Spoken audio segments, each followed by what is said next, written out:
Hello everyone, it's KP the Math G. We are talking about optimization part 3, and we're talking about, in this case, maximum area. In part 1, you can find it on your YouTube video. If you get into KP the Math G, you can find part 1. Part 1 has to do with maximum volume. Part 2 had to deal with minimum cost, and now part 3 we're dealing with maximum area. I think it's important that we understand how to do these types of optimization problems. So let's dive right in and get started. It says a farmer has 300 feet of fencing for building a rectangular dog pen. It's going to be a pretty good sized dog pen, even if it is just one dog. Okay, I'm just kidding. Okay, one length is against an existing fence. As you can see, I got a picture here. We might look at this black strip right here as an existing fence. Okay, the fencing consists of 3 exterior sides. Okay, right here, 1, 2, 3. All right, and then one interior side as shown right here. This is what this looks like.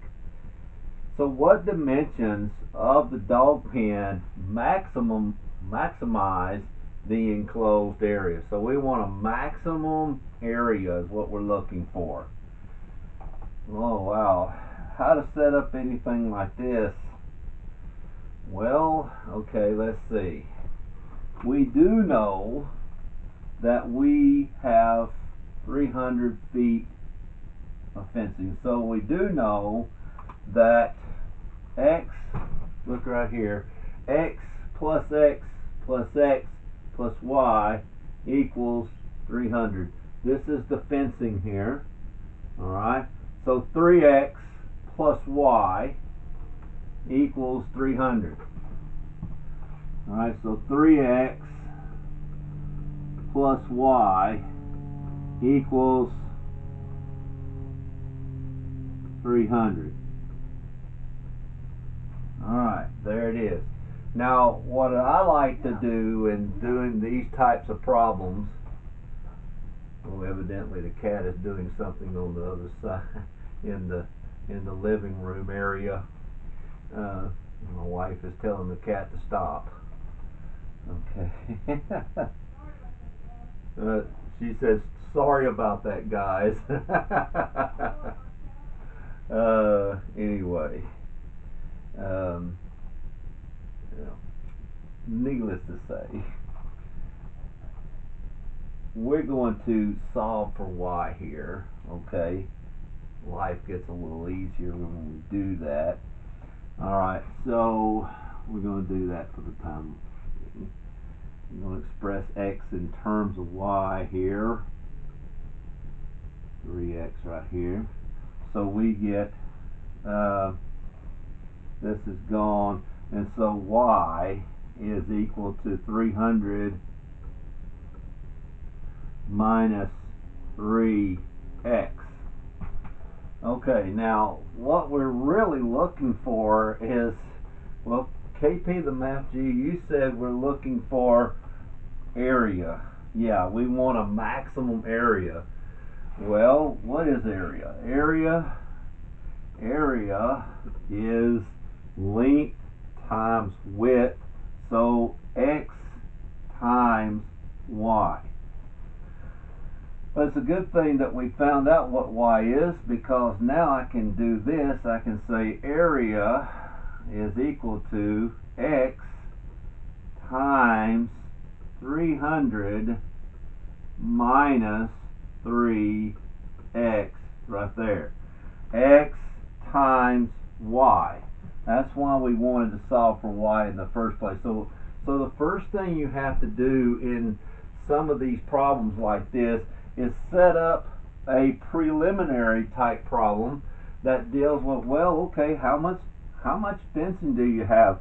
x plus x plus x plus y is 300. Then solve for a variable here, excuse me, so that you can set it up where you have nothing but y in, in terms, well, you have x there in place of this y here, okay?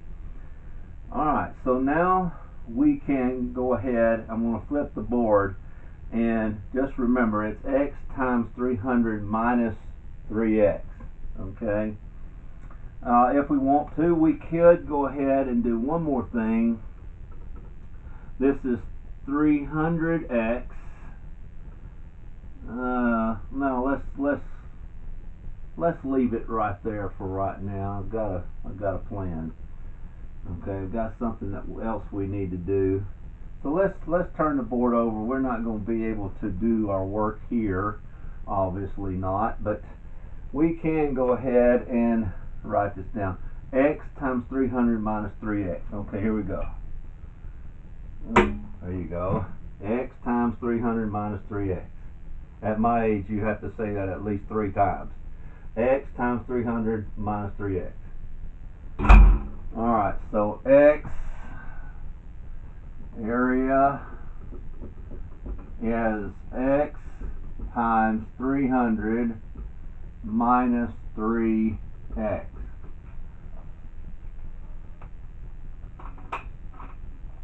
You make it to my age, you'll see what I'm talking about.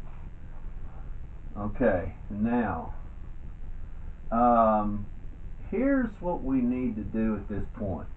So from the last part that we did, we started out, remember when we first started, you had to start off, okay, we said that 3x plus a y is equal to 300. Remember we did that just a while ago. We said that y is equal to 300 minus 3x, and then we got an equation here, a at x, this is the area with respect to x, now is equal to x times 300 minus 3x. And yes, I am going to multiply this x in just a moment, but I want to show you that we have to set some limits here. You only have 300 feet of fencing, right?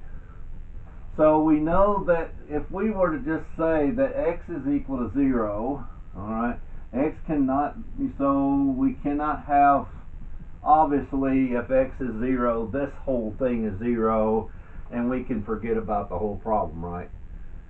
This part here cannot be 0 either, so if we set, well, I'll go ahead and put it down right down here. So 300 minus 3x is equal to 0. If we did that and solved for x here, and just said, well, let's just add 3x to both sides.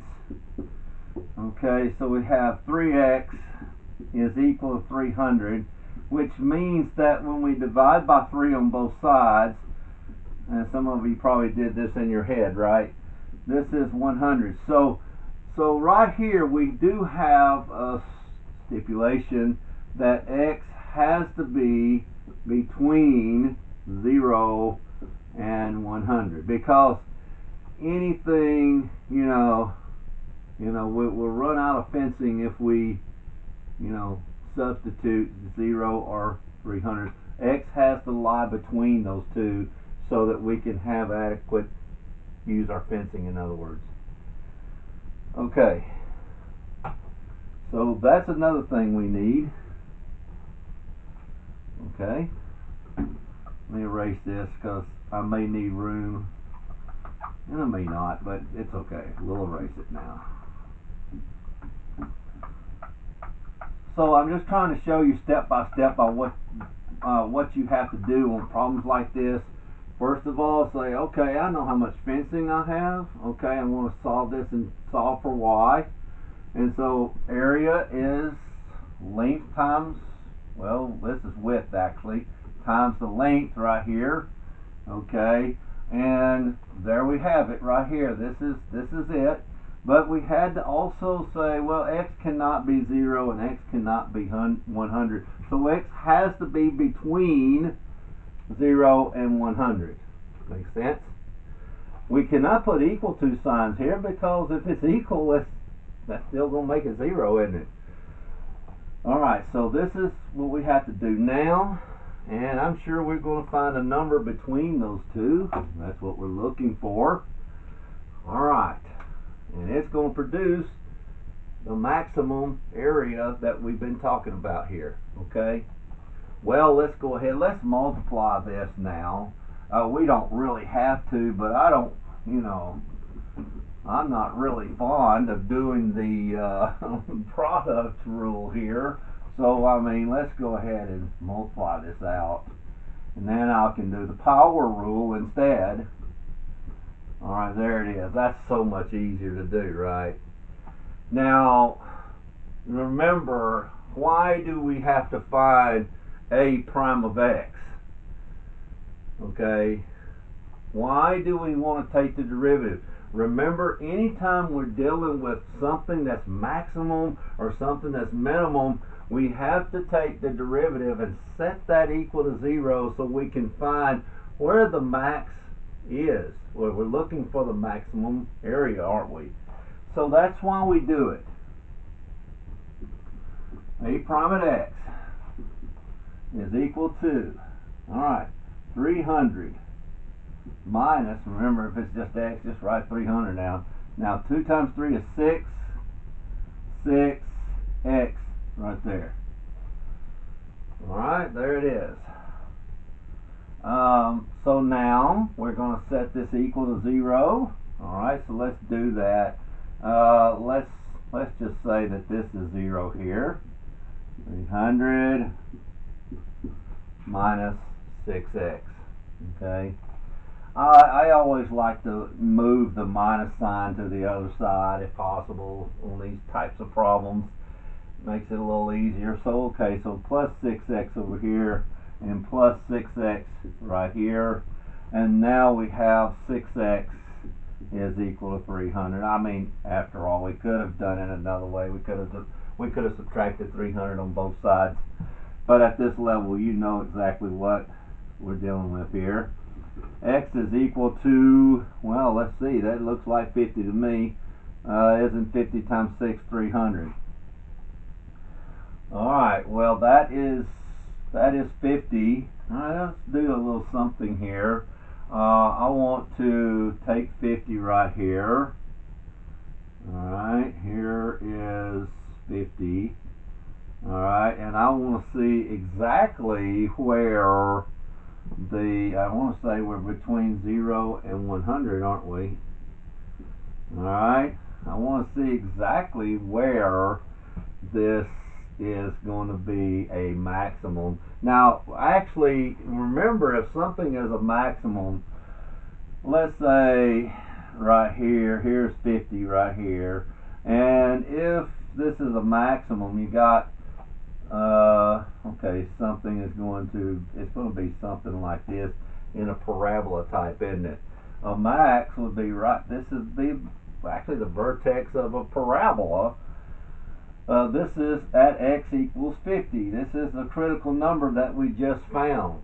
Okay, and we're trying to say right now that this is a max. So what we're looking for to the left of 50, if this is indeed a max, then what we want here is we want this to be increasing or positive. The derivative to be positive here, and the derivative to be negative here. It is decreasing here like this, so we want this to be positive and we want this to be negative, and that assures us right there, because of the change in, not just because of a change in sign, but because this area here, this region is positive and this is negative, that assures us that we do have that 50 is indeed a max. So that's really all we're doing at this point, is testing this. Okay, so let's just take a look. I'll leave that up there. Okay, so, well, no, we might need to erase it. Alright, we're looking at our derivative right here. Okay.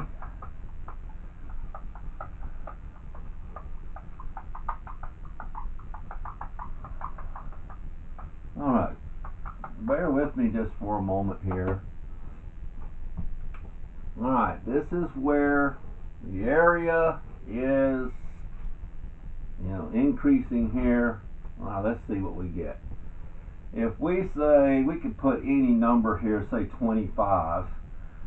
Let's say A prime at 25 is going to give me 300 minus 6 times 25.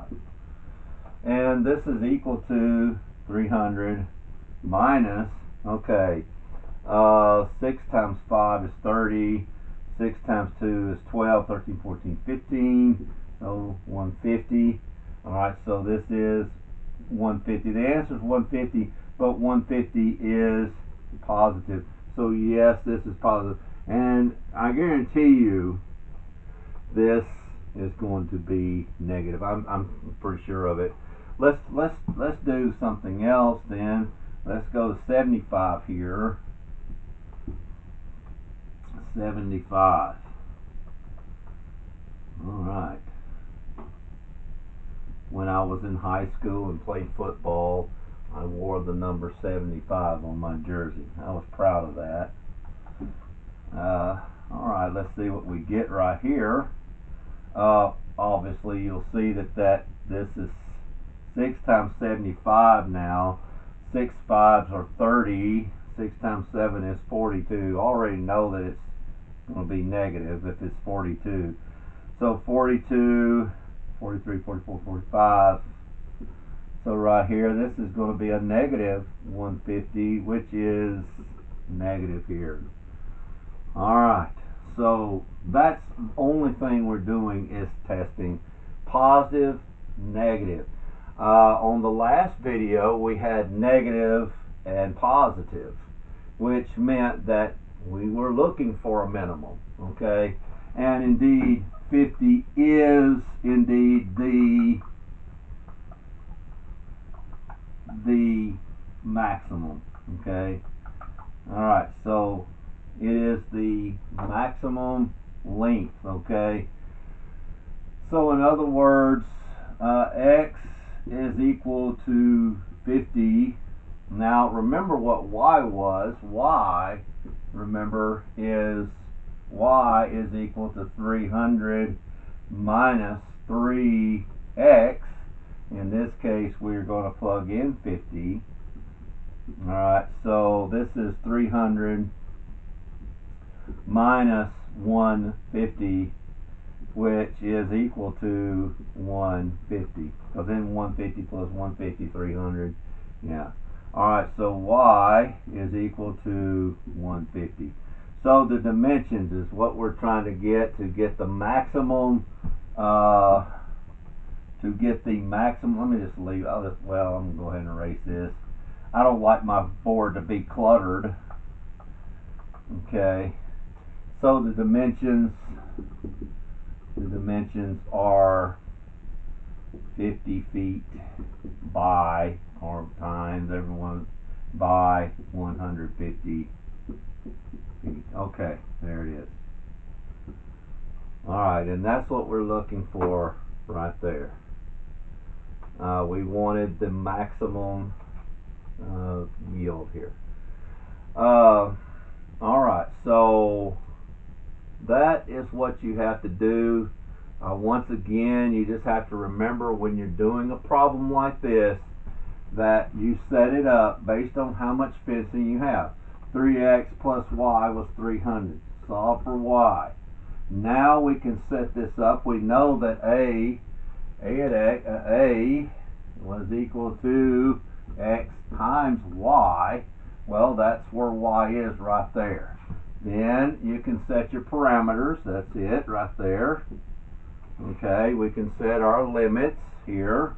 Okay, where x, what x needs to be, where it needs to be between. Alright, so we did that. And then I just went ahead and multiplied. I didn't want to do the product rule, so I multiplied so we could just do the, what do you call it? Well, power rule. Okay. and then you set this equal to 0. If I'm pretty sure this is going to be it once you get down here. But here again, we did show right here that x, between 0 and 50, we did have a positive number, and between 50 and 100 we had a negative number here. And again, that does show that 50 is indeed the max.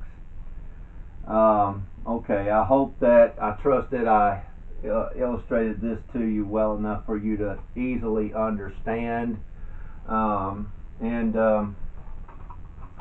Again, if you have a chance to hit the subscribe button, and also make a comment. Now the deal is with comments is that yeah, well, after I make this video up, you can certainly do comments, and I'll like that. I want to see, maybe if I'm doing something that I could have done a little better, I want to always do what's right and better. But if you're satisfied with this, if you like the way that I have presented this, then please, by all means, I like an occasional compliment. Who doesn't? Okay. Well, anyway, this is KP the Math G signing off, and I hope that you have a great day.